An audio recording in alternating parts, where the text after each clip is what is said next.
নমস্কার। পূজার্চনা চ্যানেলের পক্ষ থেকে আজকে বিশেষ দিনের নিবেদন। আজ দশহরা। মানুষ আজকের দিনে মা গঙ্গার পুজো করেন। প্রত্যেক বাঙালি এবং ভারতবাসী সকলেই। কিন্তু এই দশহরা কথাটার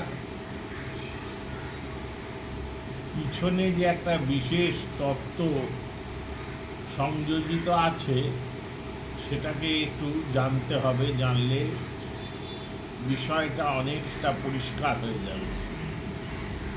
হরতি দশ পাপানি, হরতি দশ পাপানি দশহরা ইতি দশহরা। এই দিন 10টা পাপ গঙ্গা স্নান করলে মা গঙ্গা হরণ করে নেন। এখানে বলা আছে এতানি দশ পাপানি প্রসবং জান্তু জাহ্নবী স্নাতস্য মমতে দেবী জলে বিষ্ণু পদদ্ভবে। আমরা মনুষ্য দেহ ধারণ করার পর এই দেহতে মাধ্যমে কায়িক, বাচিক, মানসিক এই 3 প্রকারে আমরা 10 রকম মোট পাপ সংগঠিত করি প্রতিনিয়ত। যেগুলো শরীর দিয়ে করি কায়িক পাপ, সে সম্বন্ধে বিষ্ণু পুরাণ বলেছেন অদত্তানামুপাদানম হিংসা চৈব বিধানত পরদারোপসেবা চ কায়িকং ত্রিবিধং স্মৃত। কায়িক পাপ যা শরীর দিয়ে করা হয়, এটা হচ্ছে 3 প্রকার কায়িক পাপ। অদত্তানাম উপাদানম হিংসা চৈব বিধানত, যে দ্রব্য আমাকে দেয়া হয়নি, আমাকে দান করা হয়নি বা অর্পণ করা হয়নি, সেই দ্রব্য জোর করে গ্রহণ করা 1 নম্বর। হিংসা চৈব বিধানত, মনে মনে কাউকে শরীর দিয়ে হিংসা সংপ্রতিষ্ঠিত করে তার ক্ষতি সাধন করার চেষ্টা 2 নম্বর। পরদারোপসেবা চ, অপরের বিবাহিত স্ত্রীকে ভোগ করার প্রচেষ্টা এই শরীর দিয়ে 3 নম্বর। এই 3 প্রকার পাপ আমরা শরীর দিয়ে করি, তাই এগুলোকে বলা হয় কায়িক পাপ। এরপর আসছে বাচিক পাপ, অর্থাৎ বাঙ্ময়, যেগুলো বাণীর মাধ্যমে, কথার মাধ্যমে আমরা করি।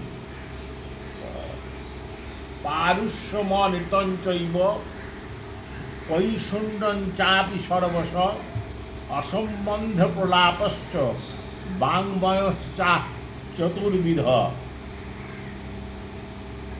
এখানে বলা হয়েছে যে অপ্রিয় বচন, অপ্রিয় বচন, মিথ্যা বচন, নিজ দোষ আবরণার্থে লোকানোর জন্যে কথার মারপ্যাচ এবং অনর্থক বাক্য বিন্যাস, অনেক কথা বলে নিজেকে প্রচার করা, এগুলো সব বাচিক ও পাপের ভেতর পড়ে যায়। এই বাচিক পাপ হচ্ছে 4 প্রকার। তাহলে কায়িক পাপ শরীর দিয়ে হয় 3 প্রকার, বাণী বা কথা দিয়ে হয় 4 প্রকার, মোট হয়ে গেল 7 প্রকার। অপ্রিয় বচন একটা আছে, দেখুন। অপ্রিয় বচন, সত্য হলেও অপ্রিয় বচন বলতে নেই, কারণ অপ্রিয় বচনে মানুষের হৃদয়ে আঘাত আসে। তাই জন্যে যতই সত্য হোক অপ্রিয় বচনকে এড়িয়ে যাওয়াটাই উচিত। তাহলে কায়িক শরীর দিয়ে 3 প্রকার, আর বাচিক বা বাণী কথা দিয়ে 4 প্রকার, মোট 7 প্রকার হয়ে গেল। পরদ্রব্যেশ বিধানম মনসা অনিষ্ট চিন্তনম বিততাভিনিবেশশ্চ ত্রিবিধম কর্ম মানসম।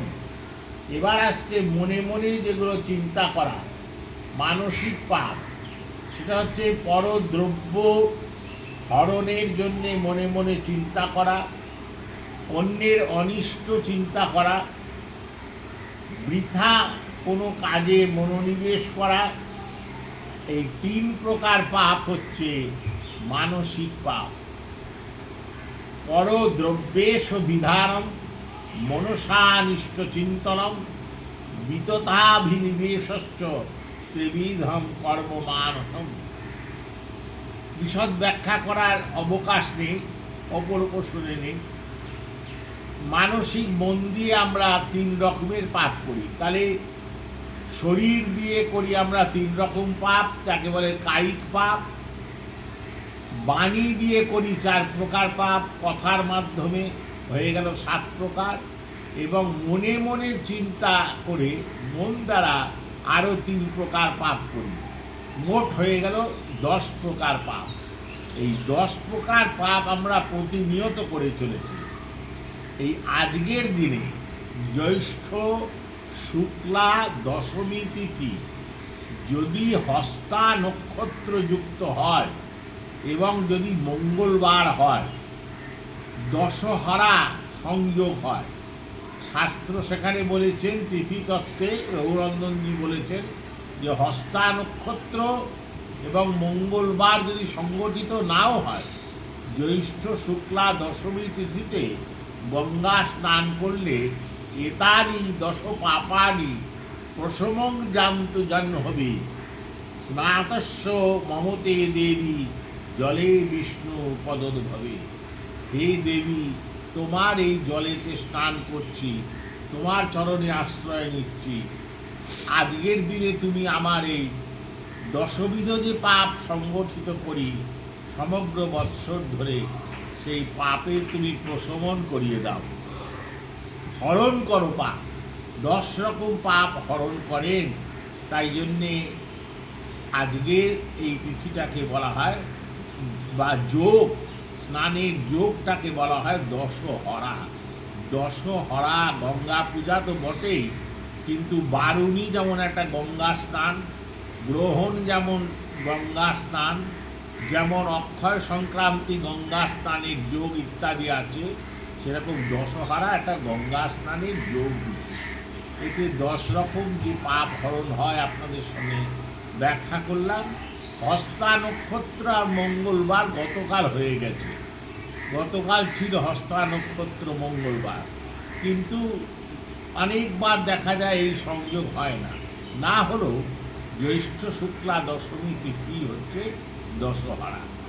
এই অবধি বললাম, এই বুঝে নিন আপনারা যে আমরা 10 রকম যে পাপ করি, সে পাপটা কত প্রকার। শরীর দিয়ে করি 3 প্রকার, কথা দিয়ে করি 4 প্রকার, মনে মনে করি, ভাবি, চেষ্টা করি 3 প্রকার। মোট 10 প্রকার পাপ গঙ্গা স্নানে নাশ হয়। তাই আজকের এই যোগের নাম দশহরা। জয় গুরু, জয় শ্রী সীতারাম।